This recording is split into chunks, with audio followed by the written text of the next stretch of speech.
You wanted to get a handle on the book of Ezekiel, and fast. So buckle up, because we're diving into the world of visions, prophecies, and some seriously wild imagery, all in under 10 minutes. Sounds intense. Oh, it definitely is. But don't worry, we've got our expert here to help us unpack this often misunderstood book. Thanks. Happy to be here. Glad to tackle Ezekiel with you. We're going to give you the key takeaways so you can walk away feeling like you've actually experienced Ezekiel, not just skimmed a summary. Sounds like a plan. Okay, so first things first. Ezekiel is known for his bizarre, almost surreal visions. I mean, we're talking about a prophet eating a scroll. Mm. Hair-raising creatures with multiple wings and faces. Right. And let's not forget that valley full of dry bones coming back to life. Seriously, it's like something out of a movie. What's going on with these wild images? Yeah, they definitely get your attention, don't they? But they weren't just for shock value. They were very deliberate metaphors. Yeah, of course. Yeah, metaphors for the political and spiritual turmoil of Ezekiel's time. Remember, this was a period of intense upheaval for the Israelites. Right. Exile in Babylon, feeling lost and abandoned by God. Exactly. They were in exile in Babylon. Their world had been turned upside down. Their whole sense of identity, their understanding of God was shaken. Ezekiel's visions were meant to speak directly to that experience, to give them a message of hope and judgment directly from God. Okay, so to understand the images, we need to understand the context. Exactly. And it sounds like this context was pretty bleak. I mean, exile is about as bad as it gets. So what kind of message was Ezekiel giving them? How did he deliver this message of, you said, hope and judgment? Well, he definitely didn't sugarcoat things. Oh. Some of his prophecies were pretty intense. He talked about destruction, exile, and the consequences of turning away from God. He held nothing back. Wow. Fire and brimstone, huh? Kind of, yeah. But amidst those warnings, there was also a glimmer of something else. He offered incredible messages of comfort and restoration, too. He wasn't just there to scold, he was there to guide, to show them a way back to God. That's where the duality comes in, right? The judgment and the hope. Can you give me an example of one of those hopeful images, something that really captures that message of restoration? Oh, absolutely. There's that famous vision of the dry bones coming back to life in Ezekiel 37. It's one of the most powerful images in the entire book. Oh, yeah. A valley of dry bones. That's a striking image.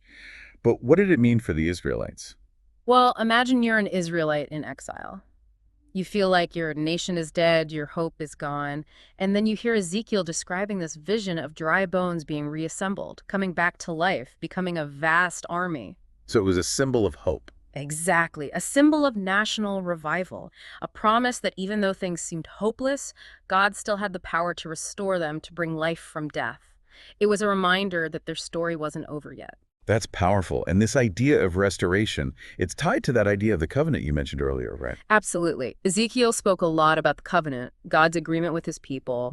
It wasn't just a historical document. It was a living promise, a bond that couldn't be broken, even by exile. So even though the Israelites had messed up, God was still going to be faithful to his promise. Exactly. Ezekiel was saying, look, you might be in exile now, but God hasn't forgotten you. He's going to bring you back. He's going to restore you.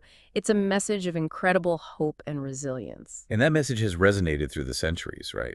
I mean, people are still reading and studying Ezekiel today. Oh, absolutely. Ezekiel's visions and prophecies have had a profound impact on both Judaism and Christianity. His influence can be seen everywhere, from art and literature to theology and even political thought. Really? Yeah. That's amazing. What kind of impact specifically did Ezekiel have on future generations? Do you have any examples? Oh, tons. But let's take his vision of the chariot in Ezekiel chapter 1, for example. That vision, with its 4 living creatures and wheels within wheels, it heavily influenced Christian thought, particularly in the book of Revelation in the New Testament. Oh, interesting. That makes sense. Both books are full of vivid imagery and symbolism. Right. And both deal with themes of judgment, salvation, and the ultimate triumph of God. So Ezekiel wasn't just speaking to his own time, he was speaking to the future too. Exactly. His message transcended the immediate context of exile and spoke to something much deeper, something universal about the human condition, our relationship with God, and the enduring power of hope. So if we had to sum up Ezekiel's message, what would you say are the core takeaways for someone who's maybe just starting to explore this book What are the essential points to keep in mind? Okay. Well, first, there's definitely an emphasis on judgment. Ezekiel makes it clear that turning away from God has consequences. But, and this is equally important, the book also offers incredible hope.